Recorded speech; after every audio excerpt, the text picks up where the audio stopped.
सहनावतु सहनौ भुनक्तु सह वीर्यं करवावहै तेजस्विनावधीतमस्तु मा विद्विषावहै। ॐ शान्ति शान्ति शान्तिः। समस्त जन कल्याणे निरतं करुणामयं नमामि चिन्मयं देवं सद्गुरुं ब्रह्मविद्वरम्।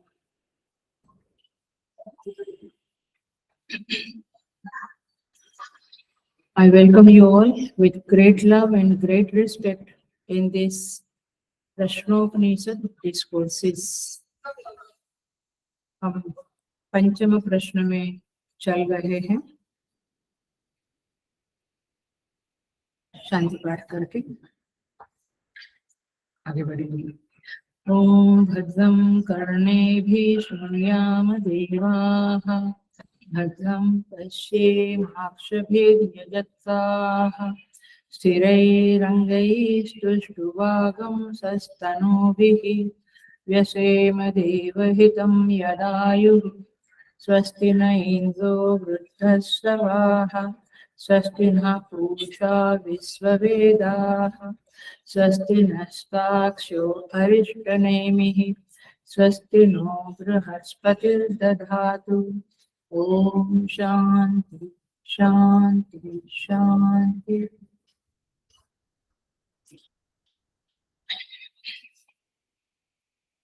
पंचम प्रश्न।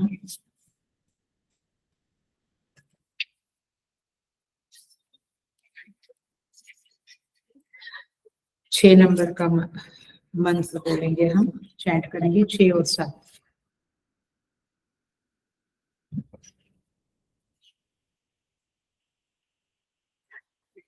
तिस्रो मात्रा मृत्युमत्यः प्रयुक्ताः अन्योन्यसक्ता अनविप्रयुक्ताः क्रियासु बाह्याभ्यन्तरमध्यमासु सम्यक् प्रयुक्तासु न कम्पतेज्ञः। ऋग्भिः एतं यजुर्भिरन्तरिक्षं सामभिर्यत्तत् कवयो वेदयन्ति तमोंकारेण एव आयतनेन अन्वेति विद्वान् यत्तत् शान्तम् अजरम् अमृतम् अभयं परं चेति।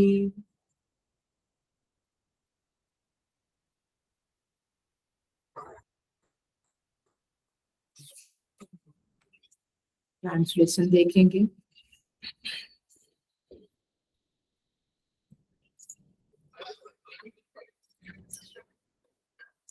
हरिओम।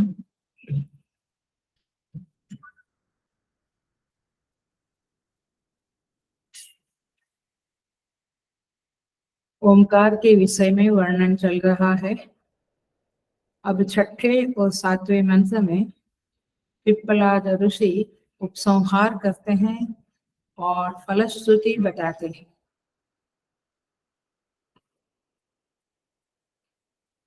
तिस्रो मात्रा मृत्युमयः प्रयुक्ताः।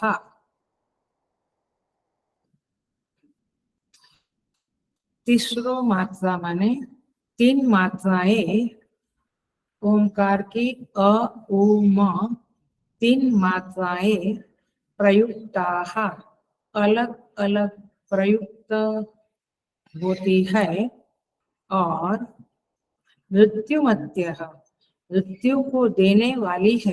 वो मृत्यु को देने वाली है माने संसार देने वाली है। अन्योन्य सप्ताह, ये सब ओंकार की 3 मात्राओं के बारे में बोल रहे हैं और फिर फलश्रुति बोलेंगे।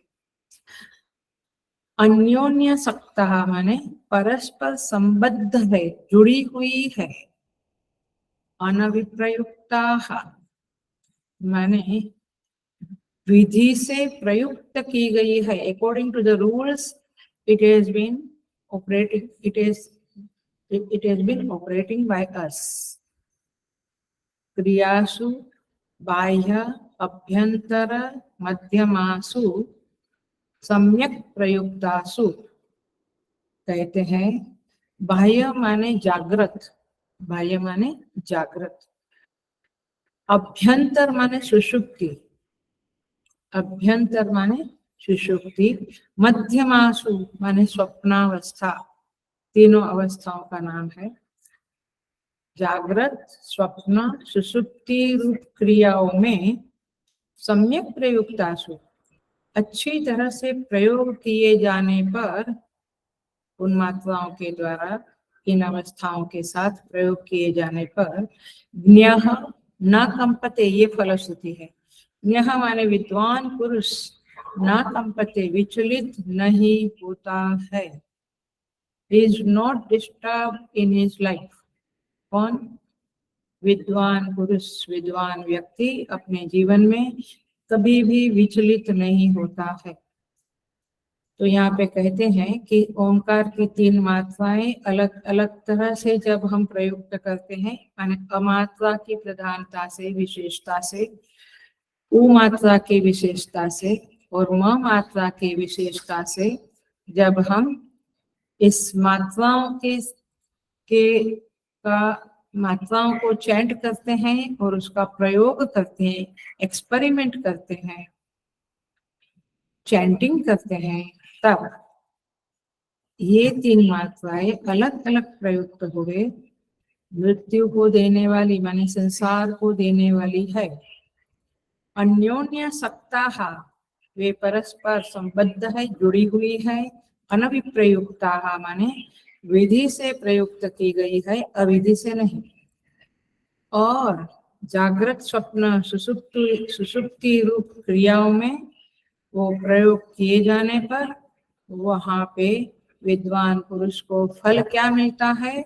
न कंपते, विद्वान पुरुष विचलित नहीं होता है, माने अपनी स्थिति से गिरता नहीं है, अपनी जो आत्म स्थिति है उसी में रहता है। कौन? विद्वान पुरुष। कब? जब ये ओंकार की चैंटिंग करता है। वेरी क्लियर, ये फलश्रुति है, हम देखेंगे और भी डिटेल में।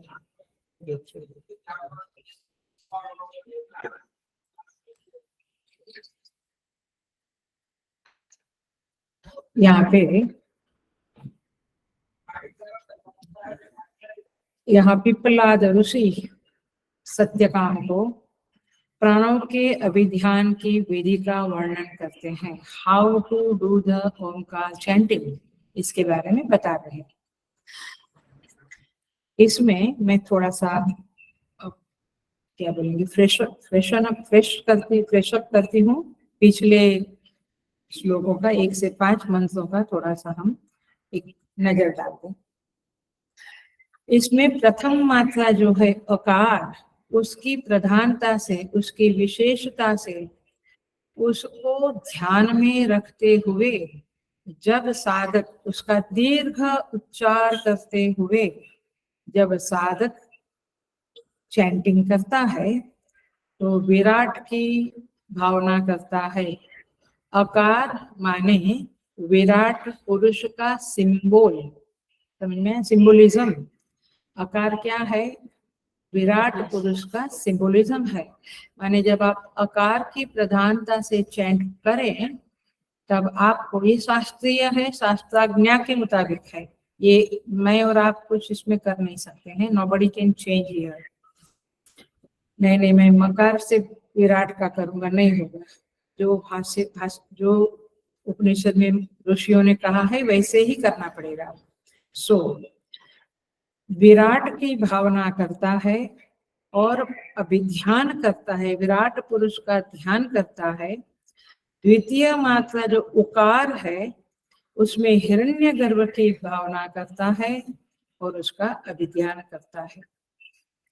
मकार की मात्रा जब विशिष्ट रूप से चैंट की जाए, माने दीर्घ उच्चार किया जाए मकार का, तब ईश्वर की भावना से अभिध्यान करना होता है। तो इस तरह से तीनों अवस्थाओं के अभिमानी अथवा तीन देह के अभिमानी, देहत्रय के अभिमानी, तीनों की अलग अलग मात्रा की प्रधानता से साधना की जाती है, उपासना की जाती है। You cannot do any change. अब जो व्यक्ति तीनों मात्राओं का चैंटिंग करते हुए, तीनों का अभिध्यान करते हुए एक्सपर्टाइजेशन पाता है, he becomes expert, whatever he chant immediately उकार की प्रधानता की हिरण्यगर्भ का ध्यान लग गया। तो इस तरह से जो एक्सपर्ट हो गया है, वह ओंकार के उच्चारण से तीनों को, माने तीनों का अभिध्यान एक साथ कर सकता है। अरे बेटी, पहले एक विराट का किया, फिर उकार में हिरण्यगर्भ का, फिर मकार में ईश्वर का। Now he has become so expert कि वह तीनों का चैंटिंग करते, माने प्राणों का चैंटिंग करते हुए तीनों को सम मात्रा में लेगा, इक्वल मात्रा में, इक्वल विशिष्टता नहीं होगी किसी एक की, और वो तीनों विराट, हिरण्यगर्भ और ईश्वर तीनों से भावना से संयुक्त हो जाएगा, जुड़ जाएगा। तो फिर उसको तीनों का स्फुरन होगा। he will be able to visualize all the three, he will be able to remember and get connected with all the three।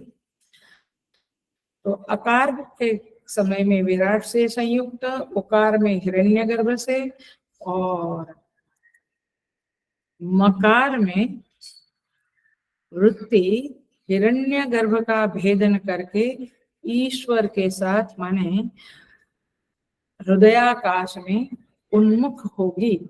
इस तरह से यहाँ पे सूर्य का भेदन की जो बात करी प्रीवियस मंत्र में, वहां पे कहते हैं कि चित्तवृत्ति अब अतिक्रमण करने लगी है, इनर इनर इनर जाने लगी है, और अपने अंतर्यामी को भी छू लेती है। माने समझ में आता है ना, वृत्ति अंतर्यामी के साथ कनेक्टेड हो जाती है, और फिर यह उपासना की स्थिति है। लेकिन अब वह वृत्ति, वो सर्वज्ञ सर्वशक्तिमान प्रेरक तत्व जो है, उससे भी आगे जाकर उस निरूपाधिक में अपने आप को लाई करती है। इट मर्जिस विद द निरूपाधिक। समझ में आ रही है बातें? सो शुद्ध चेतन जिसमें ज्ञान और सामर्थ्य आरोपित है, माने सगुण ब्रह्म नहीं, अब निर्गुण ब्रह्म के साथ वह चित्त वृत्ति उन्मुख होने लगती है। ये स्थिति है। किसके सहारे? मकार के सहारे वो आगे बढ़ जाते हैं, और तीनों का जब अभिध्यान करती है तो वो निरूपाधिक के पास पहुंच जाती है। सो यहाँ पे कहते हैं फलश्रुति क्या है? जो त्रिमात्र गम्य है, भाष्यकार कहते हैं जो तीनों मात्राओं को जानता है, वह ब्रह्मलोक में गमन करता है और परम पुरुष को देखता है। अब अपर ब्रह्म के ध्यान की विधि हो गई। अब हम आते हैं ये छठे मंत्र में, जहां पे एक अपूर्वता बताई है। क्या बताई है हम देखते हैं।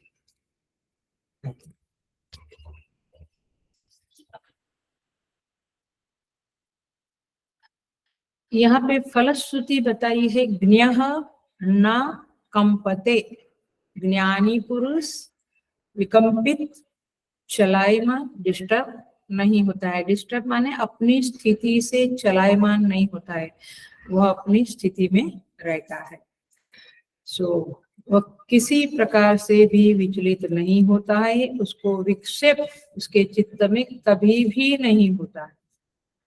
हमें कितना होता है दिन में, देखते रहिएगा। सो ये क्यों कंपित नहीं होता है? Let us know. व्यक्ति क्यों कंपित होती है ये पहले देखें, फिर वो क्यों कंपित नहीं होता है वो आपको मालूम पड़ेगा। व्यक्ति माने हम लोग, जो अज्ञानी लोग हैं, वे अपने आलम्बन को लेकर कभी भी निश्चिंत नहीं हो सकते हैं। जिसका सहारा, आलम्बन माने सहारा, सपोर्ट, जिसके आश्रय में हम रहते हैं, घर के आश्रय में पति, बच्चे, दिस दैट, बिजनेस, धन, उनके आश्रय में रहते हैं। तो आलम्बन को लेकर कभी कभी हम क्या विचलित हो जाते हैं। तो विचलित होने का कारण क्या है? ये दीवारें हैं क्या? ये दीवारें हैं? नहीं, इसको कोई लेना देना नहीं, दुनिया भी नहीं। मुख्यतया जहां मैंने अपने आप को डिपेंडेंट किया, देर यू आर, वहां पे आपको डिस्टर्ब होने की संभावना हो जाती है। लेकिन ये ज्ञानी पुरुष, ये उपासक पुरुष किधर डिपेंडेंट है? भगवान में, इसलिए कभी डिस्टर्ब होता नहीं है। कभी कभी हम समझ को लेकर विचलित होते हैं। My misunderstanding gives me disturbance, am I right? हमारी जो समझ है वो गलत समझ हुई तो हम कंपित हो जाते हैं, और उन लोगों की समझ अब परफेक्ट हो गई है, उन्हें कोई ना समझी, कोई गलत फहमी कुछ नहीं होता है। इसीलिए मैंने व्यवहार की बातें अलग है, जीव जगत और ईश्वर के बारे में वे बिल्कुल निश्चिंत है। तो समझ को लेकर भी हमारा विचलन होता है, लेकिन उनका नहीं होता। कभी कभी भीतर की और बाहर की स्थिति को लेकर विचलन होता है। बाहर कोई परिस्थिति आई, वी गेट डिस्टर्ब, बहुत बारिश आया या कुछ भूकंप आया या कुछ भी बाहर कुछ हो गया, हम डिस्टर्ब हो गए। और अंदर की स्थिति, अंदर कुछ उदासीनता है, किसी बात की याद आए तो दुख है, अंदर की और बाहर की स्थिति को लेकर हम कंपित होते हैं। ज्ञानी पुरुष को कोई अंदर बाहर की स्थिति नहीं है, वो एक ही आत्म स्थिति में रहता है, इसलिए वह कंपित नहीं होता है। क्यों? क्योंकि उसने ओंकार की साधना घनघोर की हुई है, उस साधना में वह डूबा हुआ है, और इसीलिए सकल जीव जग दीन दुखारी, तुलसीदास जी कहते हैं सारा जगत दीन और दुखियारा है, सारा जगत। लेकिन ये ऐसा, ये फलश्रुति है किसकी? ओंकार की साधना की। समझ में आया? यहाँ पे स्थूल विचलन जो होता है चित्त का, वह भी दुनिया जानती है, और सूक्ष्म विचलन भी हम जानते हैं। लेकिन यह ज्ञानी को न स्थूल न सूक्ष्म किसी प्रकार का विचलन नहीं होता है, इसीलिए वह ज्ञ माने ज्ञानी शब्द से पहचाना जाता है। यहाँ पे ज्ञानी माने, ये उपासना का चैप्टर है, सारा ग्रंथ ही उपासना का है। तो ज्ञानी माने जो बहुत बड़ा उपासक है, जिसने बहुत उपासना की है, गहरी उपासना की है, उसे ज्ञानी शब्द से यहाँ पे पहचाना गया है। माने साधक को उपासना का प्रभाव जानना चाहिए, इसलिए यहाँ पे कहते हैं ज्ञाह न कंपते। आपको क्या मिलेगा ये उपासना करते हुए? आप अंदर से स्थिर रहेंगे, आप अंदर से कभी भी दुखी या विचलित नहीं होंगे। तो इस तरह से ये उपासना में भी तो ज्ञान चाहिए ना, इसे थोड़ी होती है। योगा में भी ज्ञान चाहिए, हर चीज, भक्ति में भी ज्ञान चाहिए। तो इसलिए यहाँ पे ज्ञ शब्द लिखा गया है। तो बेसिकली ज्ञ शब्द का अर्थ है जिसने जानकर उपासना की है, उसे ज्ञ कहते हैं। माने ज्ञानी उपासक, उपासना के मर्म को जानने वाला। आस्क योरसेल्फ, क्या मैं उपासना के मर्म को जानता हूँ? ऐसा व्यक्ति न कंपते। आप देखो, भगवान पिपलाद ऋषि कहते हैं, ये जो 3 मात्राएं हैं, तीसरो मात्रा मृत्युमत्यः, एक एक शब्द को देखते हैं। मृत्युमत्यः माने ये जो मात्राएं हैं वे मृत्युमती है, माने मृत्यु से युक्त है। क्या मतलब हुआ? मृत्यु से युक्त है माने अकार उकार मकार से जो लोक मिलेगा, वो लोक से आपको वापस आना पड़ेगा। ख्याल में आया? वापस आना पड़ेगा, क्योंकि ये उपासना एक एक के प्रधानता से की है ना आपने। जब पूरी तीनों की होगी तो फल अलग आएगा। अभी तो यही चल रहा है कि तीसरो मात्रा प्रयुक्ता मृत्यु मत्य। ये जब प्रयुक्त करते हैं, आप ध्यान करते हैं तो आपको मनुष्य लोक मिलता है, अंतरिक्ष, अकार से मनुष्य लोक, उकार से अंतरिक्ष माने स्वर्ग, और मकार से ब्रह्मलोक, लेकिन आपको वापस आना पड़ता है। यहाँ पे ये कहा है कि माताओं की प्रकृति मृत्युमती है, और इसीलिए मृत्यु गोचर माने मृत्यु जिसका विषय है, मृत्यु को वे अतिक्रांत नहीं कर सकती है। They can not go beyond मृत्यु, अमरता को प्राप्त इस साधना से नहीं कर सकते हम, लेकिन ऑफकोर्स बहुत हाइट पे पहुंच सकते हैं। तो ये मात्राओं का अभिध्यान और उपासना मृत्यु की परिधि के अंदर है, मरण धर्मा है। इसलिए यहाँ पे कहा है जब मात्राएं ध्यान में प्रयुक्त की जाती है तो वह फल देती है, बड़े बड़े फल देती है, लेकिन वापस तो आना पड़ता है। अब कहते हैं दूसरा शब्द देखिए, अन्योन्य सप्ताह। ये मात्राएं कैसी है? अन्योन्य सप्ताह माने एक दूसरे के साथ संबद्ध है। संबद्ध, संबंधित ऐसा शब्द नहीं बोल रही हूं मैं, संबद्ध। संबद्ध है का अर्थ होता है एक दूसरे से जुड़ी हुई है, they are connected with each other. और जब वे कनेक्टेड होती है तब प्रणव का उच्चार होता है। तो मात्राएं असंबद्ध नहीं है, अन्योन्य सत्ता माने इतरेतर संबद्धा है। इसका अर्थ केवल इतना ही है कि तीनों को एक साथ हम जोड़ सकते हैं, तीनों एक साथ आ सकती है। ऐसा नहीं कि बिल्कुल अलग अलग एरिया है तीनों का, तीनों को एक साथ भी प्रयुक्त कर सकते हैं। अब शब्द है, तीसरा शब्द है, पहला है मृत्युमत्य। तीनों मात्राओं का फल मृत्यु के संदर्भ में मिलेगा, माने आपको कुछ समय बाद वापस उस रूप से आना पड़ेगा। अन्योन्य सप्ताह है, अनविप्रयुक्ता है। देखिए अविप्रयुक्ता, जरा शब्द को, थोड़ा टेक्निकल वर्ड है, देखते हैं। देखिए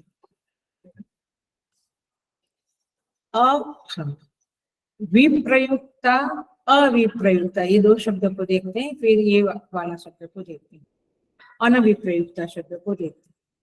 विप्रयुक्ता माने क्या? विप्रयुक्ता माने विशेषण प्रयुक्ता, विशेष प्रयोग माने क्या? अकार का अलग प्रयोग, उकार का अलग प्रयोग, मकार का अलग प्रयोग। तो इस तरह से यह विशेष विशेष पुरुष, विराट पुरुष, हिरण्यगर्भ एंड ईश्वर, ऐसे अलग अलग विषय में जब आप अपने चैंटिंग को प्रोलोंग करते हैं तो उसे कहेंगे विप्रयुक्ता, विशेषण प्रयुक्ता। अब मैंने समझ में आता है ना? आकाश से आप हिरण्यगर्भ का ध्यान नहीं कर सकते।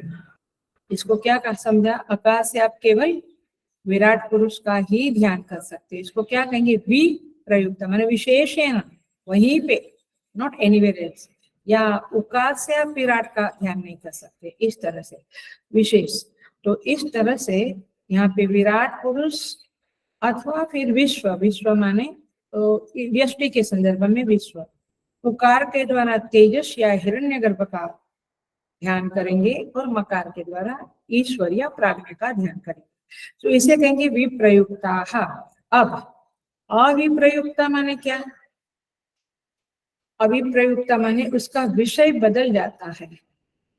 अकार उकार जब करते हैं तो अपना अपना एक विषय रहता है, बट जिसका विषय कभी बदला ना जाए उसे अनविप्रयुक्ता कहते हैं।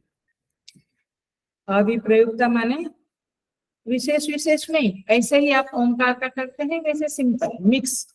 लेकिन अनविप्रयुक्ता माने अविप्रयुक्ता माने आप सिंपल इतना समझे कि आप अलग अलग ध्यान करते हो।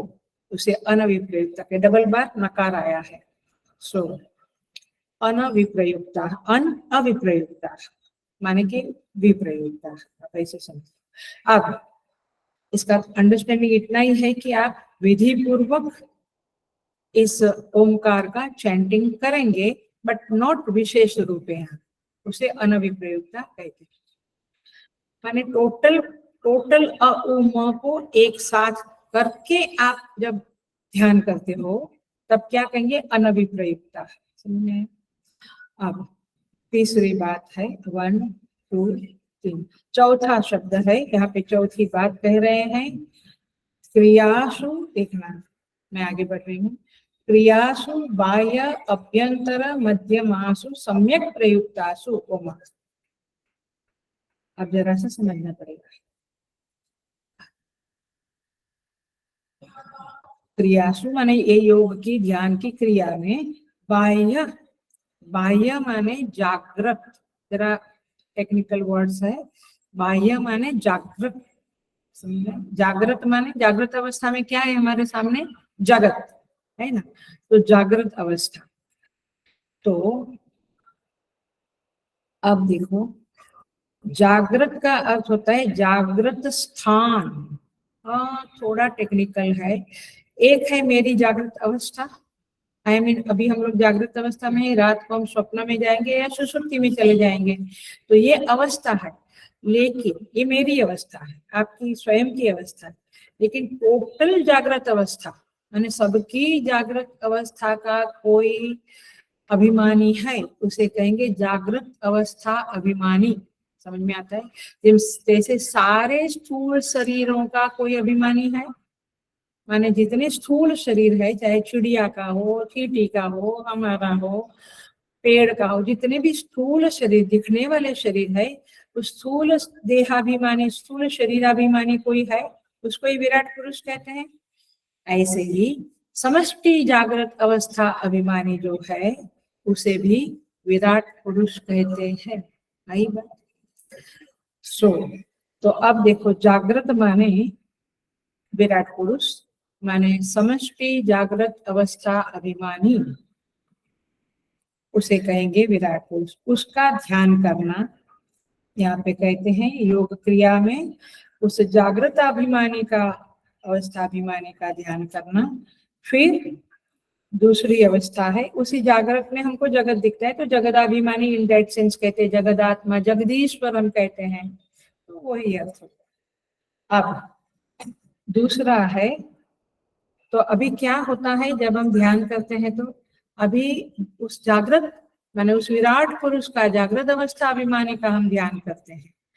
और फिर इसका अर्थ क्या हुआ, हम संपूर्ण चराचर जगत को अपने ध्यान में डाल देते हैं। आप उनका ध्यान करते माने क्या, विराट पुरुष का क्या, वो एक अकेला पुरुष थोड़ा है, वो टोटलिटी का मालिक है, अभिमानी है। तो सारा जगत हमारे ध्यान में आ जाएगा, इंडिविजुअल नहीं, टोटल जगत, और उस जगत का अभिमानी देवता। आप, हम गुरु का ध्यान करते हैं, चलो, तो गुरु माने क्या, एक इंडिविजुअल नहीं है, गुरु क्या है, समष्टि, समष्टि अभिमानी है, माने टोटलिटी को गुरु ने अपने अंदर समाया है, तब तो वो गुरु बना है। समझ में आता है? तो हम उसका ध्यान करते हैं, तो किसका ध्यान करते हैं, उसका भी और उसके शरीर का भी सगुण में ध्यान करते हैं, तो हमको गुरु मूर्ति दिखती है, दक्षिणामूर्ति भगवान गुरु है। तो उसी तरह से उस जागृत अभिमानी परमेश्वर का ध्यान करो, और उस जगत का भी उसके साथ ध्यान करते हुए ये कहो कि आपका मैं अंश हूँ। देखो, ये साधना की पद्धति बता रही हूँ। जागृत में जब हम आकार की प्रधानता से ध्यान करते हैं, अथवा बाह्य जगत का संदर्भ में ध्यान करते हैं, तो क्या कहना है, मैं आपका अंश हूँ, मैं आपका एक अंग हूँ, और आप अंगी है। समझ में आता है? अभी हम कौन है, अंगी है अपने शरीर के संग। हाथ क्या है, अंग है, आंख अंग है। ऐसे ही टोटलिटी का पुरुष को सोचो आप, तो टोटलिटी में जो जागृत अवस्था अभिमानी पुरुष है, उसको विराट कहेंगे, और उस विराट के हम क्या है, एक अंश है। ऐसा सोचने से विराट का ध्यान होगा। समझ में आता है? तो आप किसके अंदर हो? आप भी उस विराट में ही हो, आप अलग नहीं हो, ये ध्यान रखना। सो यहाँ पे देखना, ऐसे ही स्वप्नावस्था के बारे में भी जरा सा देखते हैं। जनरली लोग ओमकार का जो चित्र होता है उस चित्र का ध्यान करके संतुष्ट होते हैं कि हमने ओमकार की साधना की। वो वैसा नहीं होता है ना। एक ओमकार का एक चित्र रख दिया, फोटोग्राफ रख दिया, और हम उसके ऊपर कॉन्सेंट्रेट करते हैं, देन वी आर टेलिंग हमने तो ओमकार का ध्यान किया। वो ध्यान नहीं है, माने वो कॉन्सेंट्रेशन है। वेदांत की दृष्टि से ध्यान क्या है?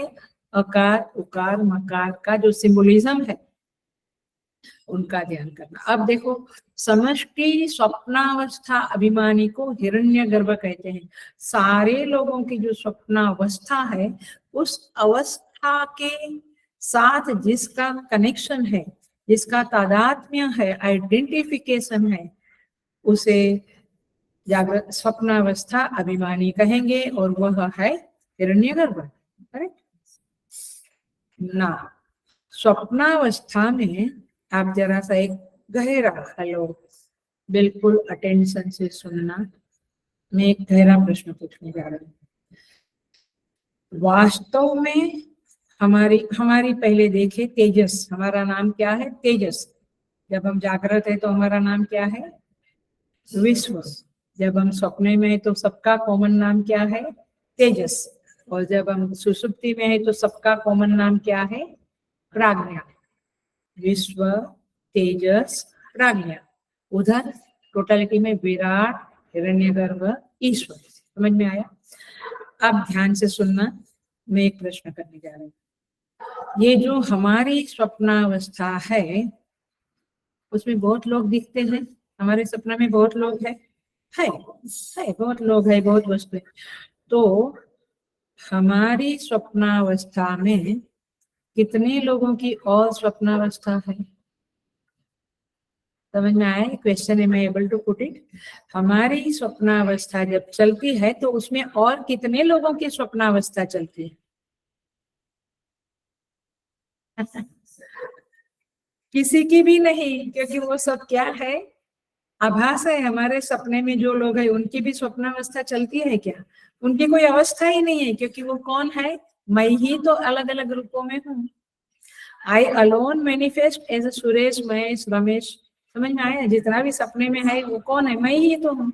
और कोई आया क्या? अंदर आ गया? नहीं, मैं ही हूँ। ऐसे वो हिरण्यगर्भ ही है। तो सबके, जब हम बोलते हैं कि समष्टि स्वप्नावस्था का अभिमानी हिरण्यगर्भ है, तब समझना क्या है कि वही अकेला ही है। बाकी ये तो हमारा मिथ्या आभास है कि मैं जागृत में, मैं स्वप्न। तू ही मिथ्या है तो तेरी अवस्था का क्या मतलब है? समझ में आया?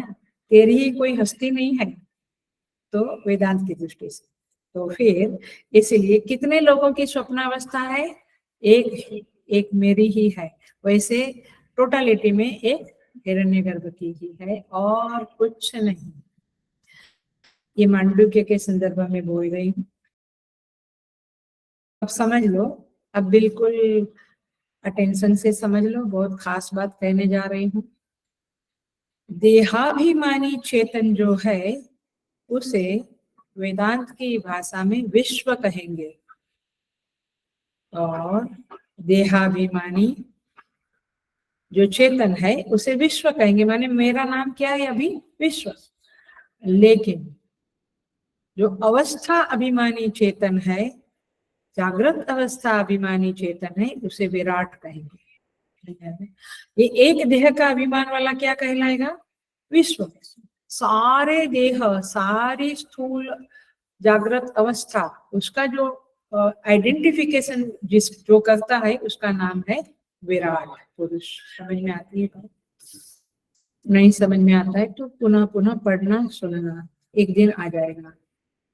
तो माने क्या, वो विराट पुरुष कौन है? जिसे, हेलो, अब पॉइंट में नस दबाने जा रही हूँ, बिल्कुल पॉइंट की बात कर रही हूँ। वो जो विराट पुरुष है उसे एक चराचर जगत, माने वृक्ष भी, पशु पक्षी, सब कुछ, मनुष्य, सब कुछ, सूर्य चंद्र तारे सब कुछ, उसे ये चराचर जगत अपने से अभिन्न लगता है।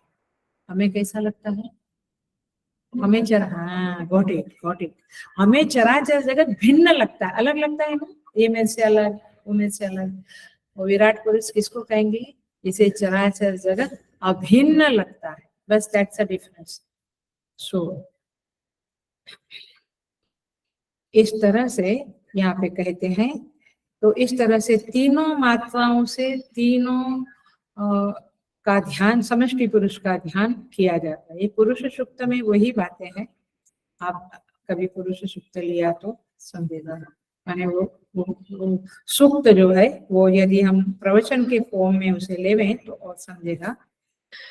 सो अवस्थाओं में रहने वाला जो चेतन है, उससे आइडेंटिफिकेशन करने वाला जो चेतन है, वो करने से अकार और प्रपंचाभिमानी का ध्यान होता है।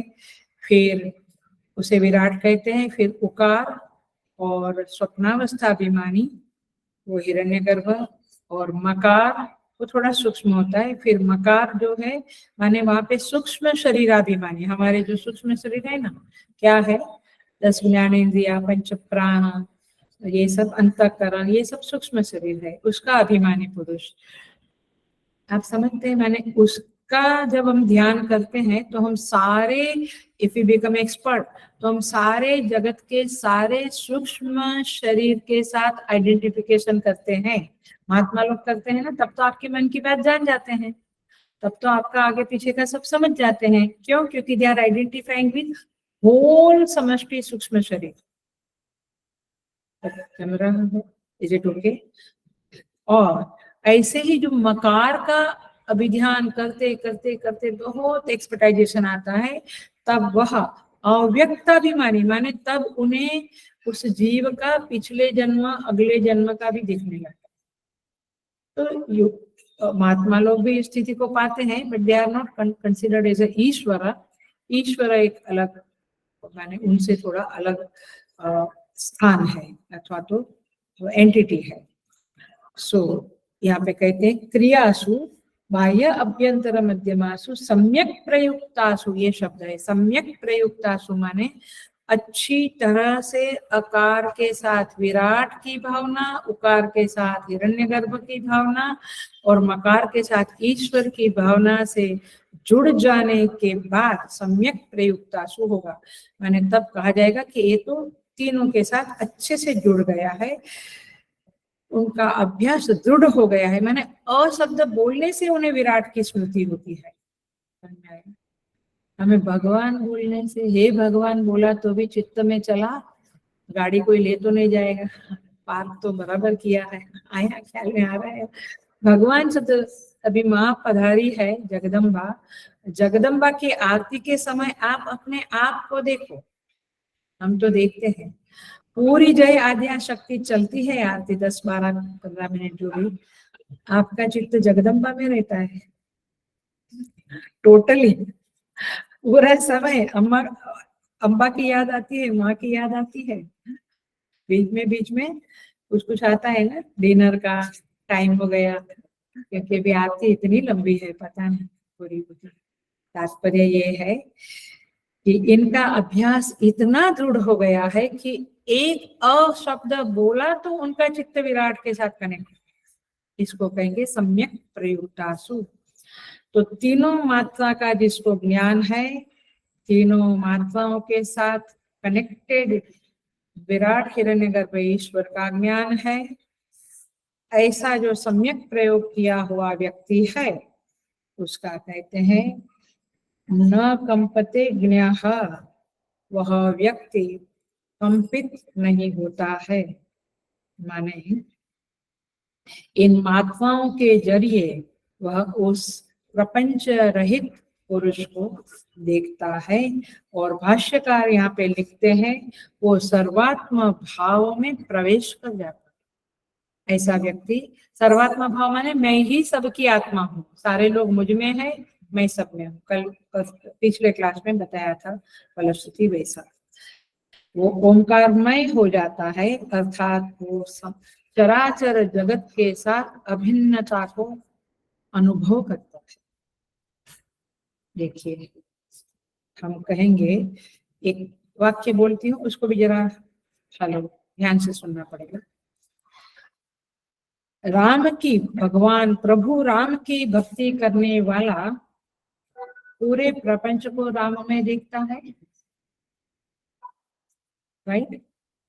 प्रभु राम में जग देही कई सन करऊं विरोध, सिया राम में सब जग देखी कहीं से न करो विरोध। तो सारे जगत को, प्रपंच को राम में देखता है। अपने को किधर देखता है? अलग। अपने को भी राम में देखता है, राम में देखता है। ये पुराणों की बात है।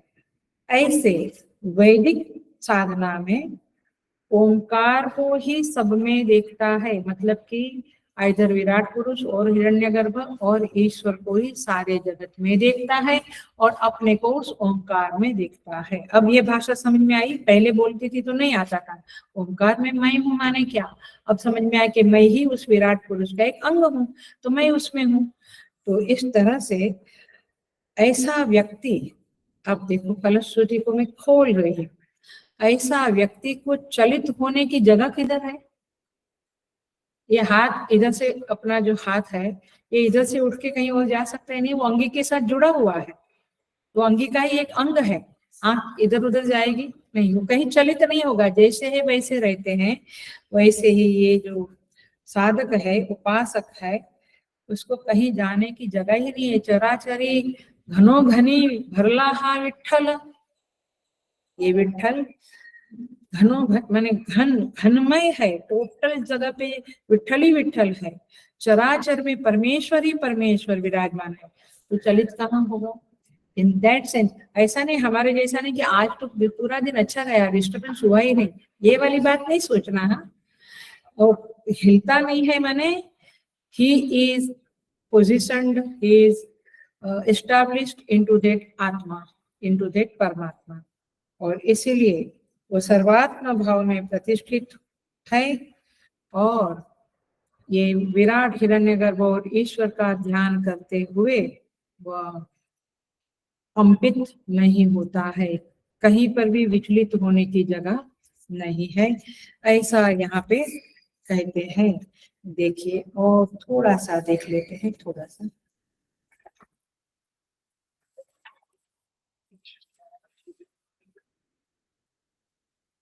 अब जो हिरण्यगर्भ की साधना है, वहां पे हमने पिछले क्लास में बताया था कि उसके साथ जुड़ने का जो साधन है, साधना है, वह यह है कि वे अंतर्यामी रूप से मेरे अंदर विराजमान है, वे कृपा के स्रोत है, वे सुहृद है, सुहृद सर्वभूतानां, वो सारे जीवों के सुहृद है। वे हमें प्रेरणा देते हैं, प्रेरक है। उपदष्टानुमंता च भर्ता भुक्ता महेश्वरा। तो वहीं से मुझे ज्ञान की प्राप्ति होती है। आखिर वो कौन है? हिरण्यगर्भ ज्ञान राशि है, चमक, चमक माने ज्ञान, तो ज्ञान के भंडार है, वहीं से मुझे ज्ञान मिलता है। वे कृपा के भंडार है, वहां से कृपा मिलती है, प्रसाद मिलता है उनका। ऐसी इस तरह से हिरण्यगर्भ का और ईश्वर का जब आप ध्यान करते हैं तो कर्म फलदाता के रूप में आप उसका ध्यान करो कि देखो जगत में सबको कर्म का फल मिलता है, तो कौन है जो देता है? तो कोई तो है, तो उसका नाम है ईश्वर। तो आप ऐसे ध्यान करो, हिरण्यगर्भ के साथ वैसे करो, या विराट के साथ में उसका एक अंग हूँ, सारा चराचर जगत उस विराट का अंग है, तो मुझे जगत के साथ कैसे व्यवहार करना है? ये हाथ जो है वो दांत को तोड़ता रहता है क्या? अपने टिच को तोड़ेगा क्या? वो अपने सारे अंगों के साथ there is a coordination among all the अंगस, है ना। पैर से हम गिर गए तो हाथ जमीन पे रख के उठते हैं, तो हाथ मदद करता है। तो इस तरह से सारे जगत के साथ विराट की भावना करने वाला साधक कोऑर्डिनेशन करेगा। हिरण्यगर्भ की साधना करने वाला साधक सारे जीवों के हृदय में विराजमान अंतर्यामी के साथ कोऑर्डिनेशन करेगा। ये बड़ी बड़ी साधना है। ऐसे ही हिरण्यगर्भ कोई है, मैं ऐसे ही ध्यान करता, ऐसे नहीं।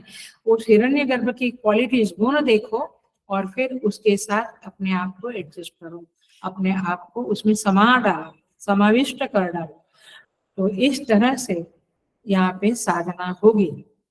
लेकिन अब यहाँ पे जो कहा है कि यह साधक साधना करता है। कैसी साधना करता है? यहाँ पे कहते हैं सम्यक प्रयुक्तासु न कंपते। अब हम थोड़ा सा टेक्निकली सम्यक प्रयुक्तासु माने क्या, ये जरा सा देखें। सम्यक प्रयुक्तासु का अर्थ है तीनों अवस्था अभिमानी का ध्यान करता है, माने विराट, हिरण्यगर्भ, ईश्वर तीनों का ध्यान करता है और अमात्रा में प्रवेश कर जाता है। अमात्रा, उमात्रा, मकार की मात्रा, और तीनों के बीच में जो गैप है वो क्या है? अमात्रा, माने जो शुद्ध चेतन है। ये तीनों सगुण ब्रह्म हुए, हिरण्यगर्भ वगैरह। अब तीनों के परे उन तीनों का भेदन करके जो अमात्रा का स्थान है, माने निरुपाधिक चेतन का स्थान है, उसकी ओर ये साधक उन्मुख हो जाता है। अब उसे कोई गुण नहीं चाहिए, पहले वो गुणों के साथ कनेक्ट होता था, अब वो परम शांत स्थिति में चला जाता है। और तीनों का एक साथ पूर्ण करना माने अमात्रा में चले जाना। अवस्था त्रय विहारी का ध्यान करना, ये नया शब्द है। हेलो, ये बिल्कुल नया शब्द है। अवस्था त्रय विहारी, मेरे शरीर के संदर्भ में मुझे जो जागृत स्वप्न सुषुप्ति अवस्था है, तो मैं कौन हूँ? अवस्था त्रय विहारी हूँ कि नहीं हूँ? हूँ, क्योंकि मैं तीनों में विहार करता हूँ ना। ऐसे जो चेतन, जो शुद्ध चेतन तीनों समष्टि अवस्थाओं का मालिक है, माने तीनों समष्टि अवस्थाओं में उस उपाधि के साथ विहार करता है, उसे शुद्ध चेतन कहेंगे। और उसी का ध्यान में यह ओंकार की साधना, परब्रह्म की साधना करने वाला इस तरह से तीनों का ध्यान करते हुए तीनों से परे, तीनों की उपाधियां, मैंने समष्टि उपाधियों की बात करती हूँ, हिस्ट्री नहीं, समष्टि उपाधियों वाले विराट हिरण्यगर्भ ईश्वर से भी परे जो निरुपाधिक चेतन है, जो शुद्ध चेतन है, उपाधि युक्त नहीं, निरुपाधि युक्त, निर्गुण, उसमें उसकी ओर उन्मुख होता है और वहां पे कनेक्ट हो जाता है। ख्याल में आ रही है बात? थोड़ी बड़ी बातें हैं, बट ये है परब्रह्म के ध्यान की विधि। यहाँ पे आप किसी का भी ध्यान नहीं करेंगे विराट वगैरह का, किंतु आप अवस्था त्रय विहारी जो शुद्ध चेतन है, जिसने ये उपाधियां ओढ़ी है, उनका ध्यान करेंगे। देखिए, एक एग्जाम्पल देती हूँ। जैसे महामंत्र है गायत्री। गायत्री मंत्र में क्या है? 3 व्याहृति है, ओम, फिर भूः भुवः सुवः, ओम भूः भुवः स्वः तत्सवितुः। तो 3 व्याहृति, व्याहृति माने हमारे चित्त में कुछ डाल देती है, विशेष प्रकार के भाव का आहरण करा देती है। तो भू माने पृथ्वी, भुवः अंतरिक्ष, सुवः स्वर्ग माने ब्रह्म, ऊपर का लोक। तो 3 व्याहृतियां 3 लोक का आहरण कराती है, तत्सवितुर वरेण्य। और तीनों लोक में किसका प्रकाश जाता है? सूर्य का। ठीक है, तो सूर्य क्या हुआ? तीनों में विचरण करने वाला, तीनों में प्रकाश देने वाला। तो इस तरह से इस मंत्र में भी आप ये प्रश्नोपनिषद के ओंकार की पद्धति अपना सकते हैं। ये एक एग्जाम्पल दे रही हूँ। तो वरेण्यम, उनका मैं ध्यान करता हूँ, ऐसा साधक मानता है। ये दिखने वाले सूर्य का नहीं। कौन से सूर्य का? तीनों लोक में, ब्रह्मलोक, स्वर्गलोक, अंतरिक्ष माने पृथ्वीलोक, सब में जो प्रकाश देता है, उनका भर्गो देवस्य धीमहि, उनका मैं ध्यान करता हूँ। धियो यो न प्रचोदयात्, वे मेरी बुद्धि को प्रचोदित करे, माने बुद्धि में प्रेरणा दे, ऐसा साधक प्रार्थना करता है। इसी तरह से ओंकार की साधना करने वाला साधक भी अपने अपने अकार उकार मकार से अपने अपने इष्ट देवता का ध्यान करते हुए उस निरुपाधिक चेतन की ओर सरक जावे, माने स्लीप हो जावे, चला जावे उधर। और फिर उस अवस्था त्रय का अभिमानी जो है निरुपाधिक चेतन, उसके साथ कनेक्ट हो जावे और फिर अपनी बुद्धि को प्रेरणा, उसकी बुद्धि को प्रेरणा मिलती है और वह फिर पर ब्रह्म के तरफ उन्मुख हो जाता है।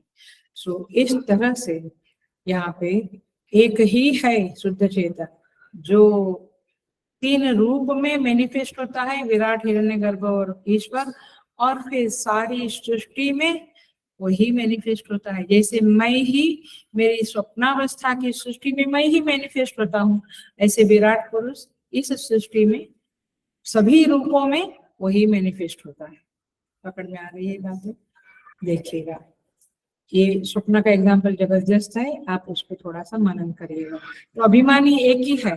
जैसे मैं अहम, आई अलोन जागृत अवस्था में विहार करता हूँ, मैं स्वयं ही स्वप्नावस्था में करता हूँ, मैं सुषुप्ति में चला जाता हूँ। तो तीनों अवस्था में कौन विहार करता है? अहम, मैं। वैसे तीनों, पहले तो सिंगल सिंगल था, हमने सिंगल सिंगल ध्यान किया।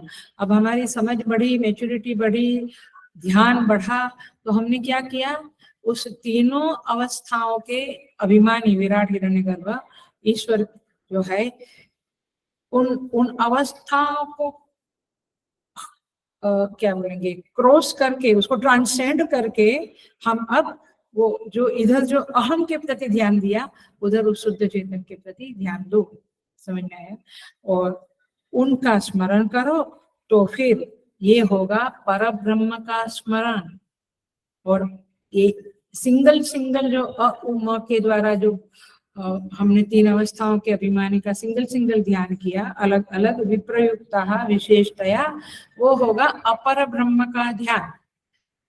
अब समझ में आया अपर ब्रह्म का ध्यान क्या है और पर ब्रह्म का ध्यान क्या है? समझ में आया आपको? सो इस तरह से यहाँ पे बताया गया है कि परब्रह्म और अपर ब्रह्म का ध्यान करने वाला न कंपते, वो कंपित नहीं होता है। अब हम आते हैं आगे के मंत्र में, चले जाते हैं। लास्ट मंत्र है,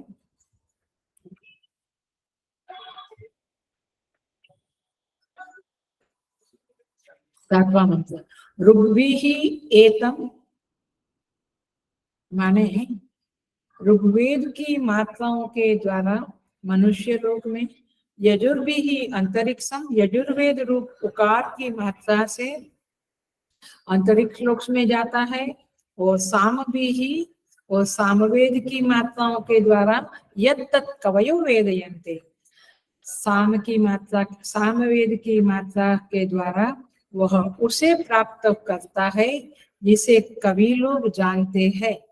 जिसे माने कवि, कवि माने मेधावी, अतिक्रांति, वे लोग जानते हैं, माने ज्ञानी समझ लो। चलो, तात्पर्य क्या है? ऋग्वेद, यजुर्वेद और सामवेद की मात्राओं के द्वारा यह साधक इधर मनुष्य लोक में और अंतरिक्ष माने स्वर्गलोक में और ब्रह्मलोक में जाता है। ये हमने पहले भी देखा, ये उपसंहार है, माने उपसंहार कंफ्यूजन है।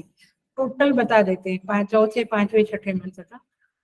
तो प्राप्त करता है तम ओंकारेण एव आयतनेन अन्वेति, कहते हैं उस, वह जो ब्रह्म है, वह जो विद्वान पुरुष है, वह उस विद्वान उपासक ओंकार रूप आलंबन से इन लोगों को प्राप्त करता है। यहाँ तक ठीक है? समझ में आता है? Very simple. ओंकार की मात्राओं से वो या तो मनुष्य लोक, या तो अंतरिक्ष लोक, या ब्रह्म लोक को प्राप्त करता है। अब यहाँ पे कहते हैं वह जो लोक है, जो तीनों की मात्राओं का साथ में ध्यान करने वाले, निरुपाधिक चेतन का ध्यान करने वाला जो साधक है, वह विद्वान यत् शांतम अजम अमृत, शांतम अजरम अमृतम अभयम परम चेति, वह शांत, अजर, अमृत, अभय रूप जो है, उस परम ब्रह्म को प्राप्त हो जाता है। अभी जो छठे मंत्र में हमने कहा कि वो पर ब्रह्म को प्राप्त होता है, तो इस सातवें मंत्र में अपर ब्रह्म को प्राप्त होता है, उसका भी कंफ्यूजन है। और सातवें मंत्र और छठे मंत्र में जो परब्रह्म को प्राप्त होता है उसका भी कंक्लूजन है। सिंपल कंक्लूजन वाली बात यहाँ पे कही गई है, इसलिए ये काइंड ऑफ उपसंहार है। देख लेते हैं। अकार जो है वो मानो ऋग्वेद का सार सर्वस्व है। अकार क्या है? ऋग्वेद का, आपको मैंने पिछले क्लास में बताया था, ऋग्वेद की मात्राएं उसको, ऋग्वेद की ऋचाएं उसको ले जाती है। माने क्या? ऋचाओं के जो देवता है, जैसे आंख के देवता है, चक्षु के देवता, कान के देवता है ना, हाथ के देवता, पैर के देवता विष्णु, ऐसे ये ऋचाओं के भी देवता है। इसलिए तो मंत्रोच्चार करने से फल मिलता है, क्योंकि केवल वो शब्द थोड़ा है। जब हम मंत्रोच्चार करते हैं, सपोज गायत्री मंत्र का उच्चार किया, तो उसकी देवी कौन है? उस मंत्र की देवी गायत्री देवी है। ऐसे ऋचाओं के भी देवी देवताएं हैं। तो जब आप ऋग्वेद की ऋचा बोलते हैं कि वो उसको वापस मनुष्य लोक में लाती है, माने ऋग्वेद की ऋचाओं की जो देवता है, वे देवता इस साधक को मनुष्य लोक में लाते हैं। उकार की मात्रा जो होती है, जो वह यजुर्वेद का सार सर्वस्व है। मैंने उकार बोला तो यजुर्वेद का सार सर्वस्व आपके चित्त में आ जाना चाहिए। और यजुर्वेद की जो ऋचाएं हैं वह साधक को अंतरिक्ष लोक में ले जाती है। जो मकार है वह सामवेद का सार सर्वस्व है। अकार ऋग्वेद का, उकार यजुर्वेद का, मकार सामवेद सार सर्वस्व है। और उनकी जो ऋचाएं हैं, माने ऋचाओं के जो देवता है, वे उन्हें उस लोक में ले जाते। I think very clear now, उस साधक को ले जाते हैं। तो यहाँ पे कहते हैं ऋग्विहि एतम, हे सत्यकाम, यह जो प्रणव है वह ऋग्वेद के द्वारा, माने अकार के द्वारा मनुष्य लोक में जाता है। मनुष्य लोक कैसा है? महिमा संपन्न है, तपसा ब्रह्मचर्य श्रद्धया, ये तपस श्रद्धा ब्रह्मचर्य से की प्राप्ति होती है इस लोक में जाकर। और आप आगे बढ़ते हैं। यजुर्विहि अंतरिक्षम, जो अंतरिक्ष है, माने स्वर्गलोक कहो या चंद्रलोक कहो, सौम्य लोक जो है, वहां पे ये यजुर्वेद की मात्राएं ले जाती है। और साम भी ही वहां जाते हैं वे लोग, ब्रह्मलोक में जाते हैं। और फिर उसके आगे परब्रह्म में समा जाते हैं। उसे क्रांतदर्शी लोग कहते हैं। क्रांतदर्शी माने, वैसे हम कहते हैं ना कवि क्रांत होता है। क्रांत माने कॉमन पीपल जो देख ना सके, उससे भी परे का जो देखता है उसे क्रांतदर्शी कहते हैं। ऋषि लोग परे की चीज भी देखते जो हम नहीं देख सकते, उसे कहेंगे क्रांतदर्शी कवयः। तो इस तरह से यह जो मकार की साधना करने के बाद तीनों की साधना करने वाला है, वो उस पर ब्रह्म की ओर अपने मुख को, माने उन्मुख होता है, उसकी दृष्टि, उसका अटेंशन, उसकी एकाग्रता उस पर ब्रह्म की ओर जाती है। तो इस तरह से यहाँ पे कहते हैं कि यहाँ जो त्रिमात्रा का ज्ञानी है वो पर ब्रह्म की ओर जाता है। और अकार की मात्रा वाला मनुष्य लोक में आता, उकार वाला अंतरिक्ष चंद्रलोक में जाता, मकार वाला ब्रह्मलोक में जाता है। बट ये तीनों अपर ब्रह्म लक्षण वाले लोग हैं। पर ब्रह्म की साधना माने सगुण ब्रह्म की, माने विराट की, हिरण्यगर्भ की। लेकिन तीनों से परे जो है उस लोक को वह प्राप्त करता है जो तीनों की उपाधि, तीन उपाधि वाले जो ये परमेश्वर है, परमात्मा है, सगुण ब्रह्म के ही तीनों उपाधि है। वो तीनों उपाधि से परे जो जाता है वह पर ब्रह्म को प्राप्त करता है। और वो जहाँ जाता है, जिस स्थान में, वो स्थान कैसा है बहुत सुंदर बताते हैं यहाँ पे भाष्य में, भगवान भाष्यकार बताते हैं। वह उस ओंकार से वह उस अक्षर सत्य पुरुष संज्ञक पर ब्रह्म को प्राप्त होता है जो शांत है। शांत है माने, यहाँ शांतम शब्द लिखा है, शांत है माने जागृत स्वप्न सुषुप्ति अवस्थाओं से परे है। आई बात, क्योंकि अवस्थाओं में घूमते रहना ये एक प्रकार की अशांति है। अभी उठना नहीं तो उठना पड़ता है, सोना है तो सोने को टाइम नहीं है, काम है भैया। तो शांतम, तो तीनों अवस्थाओं से, तीनों विशेष भाव से मुक्त है, सब प्रपंच से रहित है। शांत माने प्रपंच रहित है। अभी हम लोग प्रपंच में है, वो प्रपंच से रहित है और इसीलिए अजर है। अजर माने जरा शून्य है, बुढ़ापा, ओल्ड एज उसको नहीं है, वो इसीलिए उसको नित्य युवा कहते। परमेश्वर को कभी बूढ़ा देखा है? नित्य युवा है। क्यों? क्योंकि वो अजर है, जरा, जरा रहित। अजर माने जरा रहित है। अमृत है, अमृत माने मृत्यु रहित है, क्योंकि वह सारे विकारों से, जो विकार है ना, जायते, अस्ति, वर्धते, विपरिणमते, अपक्षीयते, नश्यते, ये सारे विकारों से वह रहित है, इसलिए, और इसलिए मृत्यु रहित है और अभय रूप है।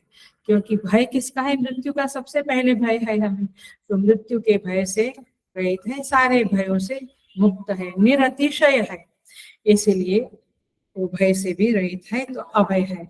इस तरह से यहाँ पे कहते हैं कि वह इस तरह से अभय हो जाता है, मृत्यु रहित हो जाता है। कौन? जो परब्रह्म को देखता है।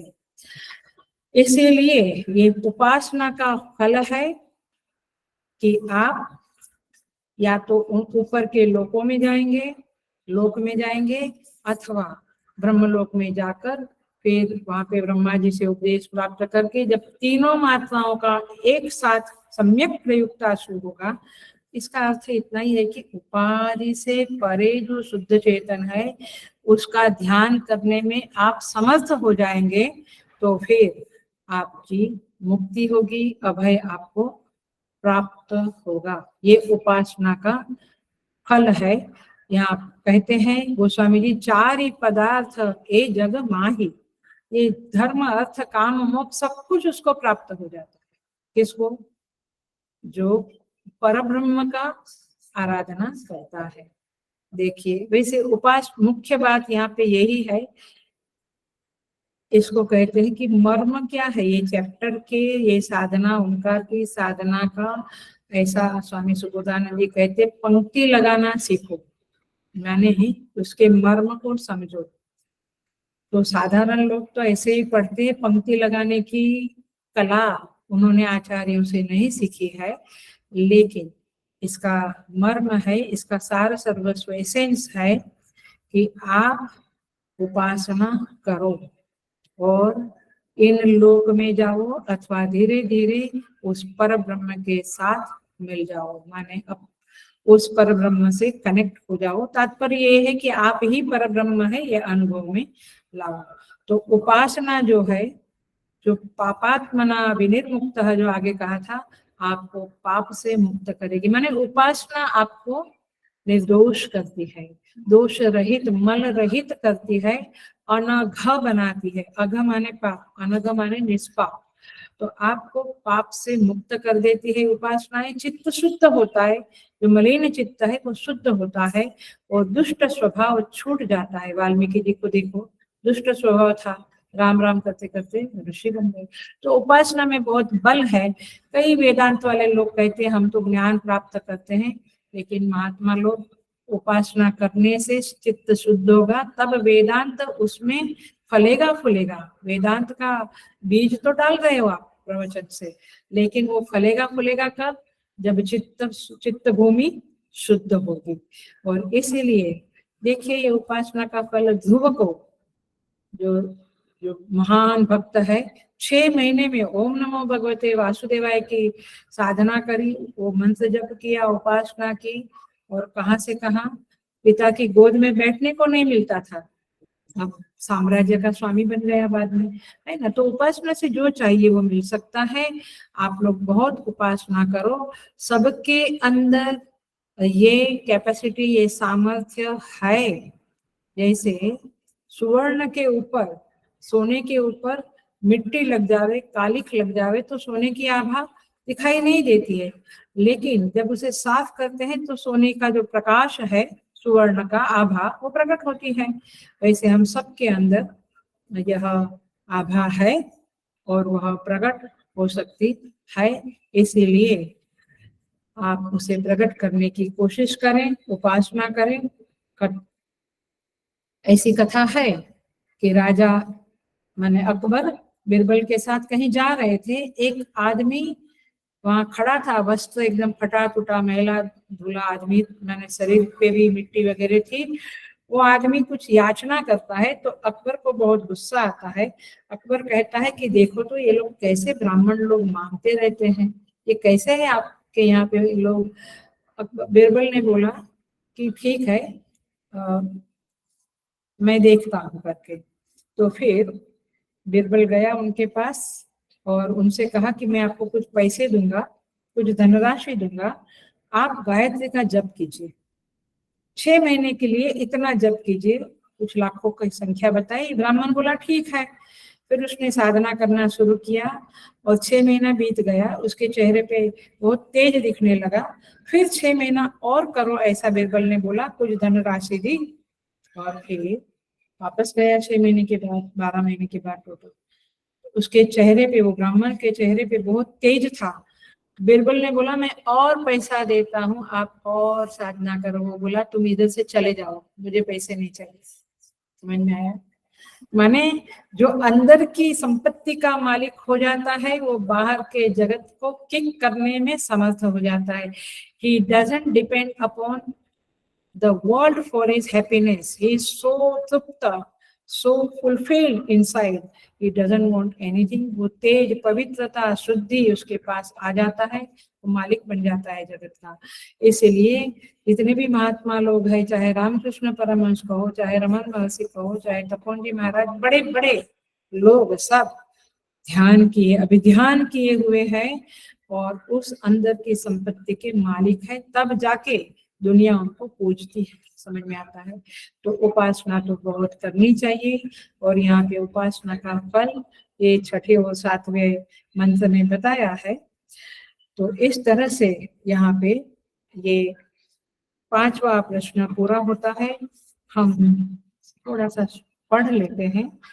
6ठे प्रश्न में प्रवेश कर जाते हैं हम, और बाकी आगे की क्लासेस में करेंगे।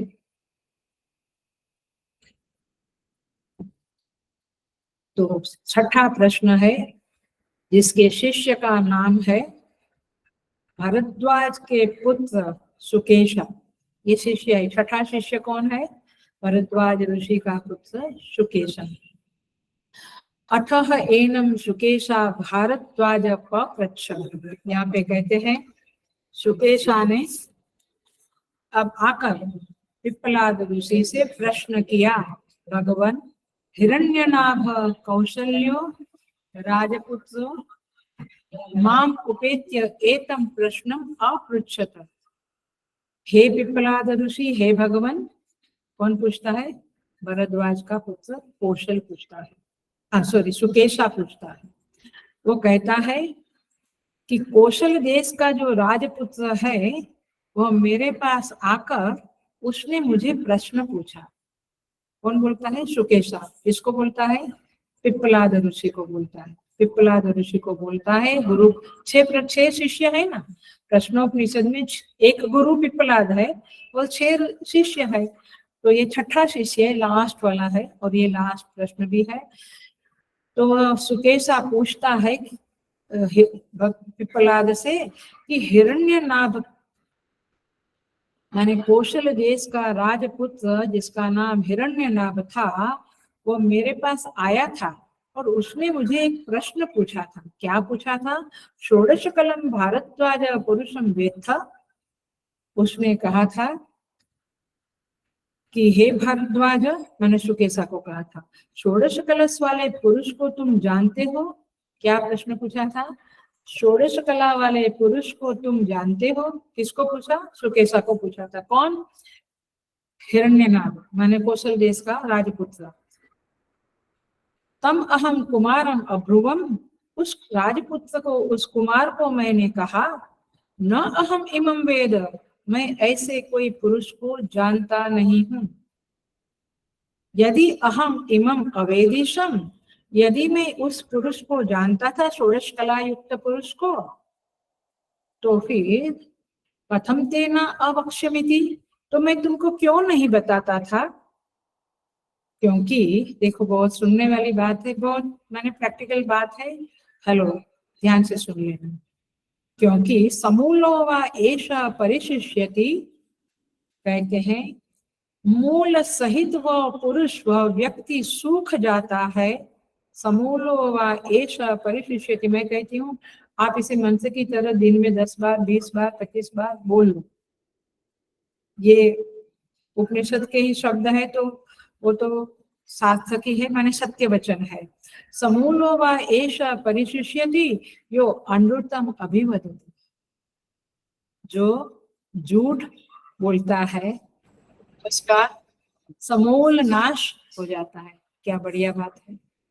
अब ये उपनिषद का वचन है, इसलिए झूठ बोलने के पहले ये फल को आपके सामने रखे हम कि अरे यार, मेरा तो समूल नष्ट हो जाएगा, लेकिन हमें परवाह ही नहीं है, झूठ बोलते रहते हैं। वी डोंट नो कि क्या फल मिलेगा।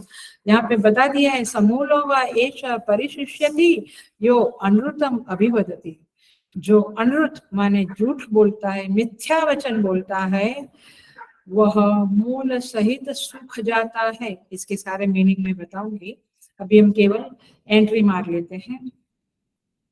तस्मात् न अर्हामि अनृतम वक्तुम, इसीलिए मैं झूठ बोलने के लिए योग्य नहीं हूँ।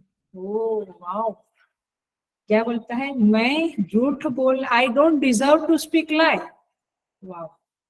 और यहाँ पे we deserve to speak lie, हम झूठ बोलने को ही लायक है, सत्य बोलने को हम लायक नहीं है, ऐसा बोलना पड़ेगा। और इधर ये क्या बोलता है, देखो क्या फर्क है। झूठ बोलने को मैं लायक नहीं हूँ, मतलब कि वो हमेशा सत्य। क्या बढ़िया बात है। तस्मात बहुत प्यारे वाक्य है। मैं तो कहती हूँ इतना ही याद रखे, समूलो वा एषा परिशिष्यति, भाई तुम मूल के सही उखड़ जाओगे। उखड़ जाओगे माने आपका इधर उधर हो जाएगा, घर बार, पति पति बच्चे इधर उधर सब हो जाएगा। और हो रहा है, कनाडा चले जाते, यूएस इधर उधर ही होता है ना आखिर में। सो पॉइंट इज दिस की जो अनृतम अभिवदति, जो झूठ बोलता है, इसीलिए तस्मात् न अर्हामि अनृतम वक्तुम, इसलिए मैं झूठ बोलने के लिए लायक नहीं हूँ, समर्थ नहीं हूँ। सतुष्णीम रथम आरुह्य प्रवराज, वह तो चुपचाप, क्योंकि जब मैंने ऐसा बोला तो वो समझ गया कि मुझे मालूम नहीं है, सच में मैं नहीं बता सकता षोडश कला पुरुष के बारे में। तो चुपचाप वो रथ पर चढ़कर जहाँ से आया था वहां पे वापस चला गया। सतुश्रीम रथम आरुह्य प्रव्रज तम त्वा पृच्छामि, वह उस विषय में अब मैं आपसे पूछता हूँ। वह असौ पुरुष इति, वह षोडश कला पुरुष कौन है, कहाँ रहता है, कैसा है, मैं उस षोडश कला पुरुष के बारे में आपको पूछता हूँ। समझ में आया? ऐसा यहाँ पे प्रश्न किया गया है। अब वह पिप्पलाद ऋषि कहेंगे कि इस शरीर के अंदर ही हृदय देश में वह षोडश कला पुरुष रहता है। वेरी इंटरेस्टिंग टॉपिक है। माने परमात्मा के सगुण ब्रह्म के बारे में ही बातें चल रही है, इसमें भी सगुण ब्रह्म की बात ही है। तो इसे हम अगले क्लास में देखेंगे। ओम पूर्णमद पूर्णमिदं पूर्णात् पूर्णमुदच्यते पूर्णस्य पूर्णमादाय पूर्णमेवावशिष्यते। ओम शांति शांति शांति। हरि ओम। श्री गुरुभ्यो नमः। हरि ओम।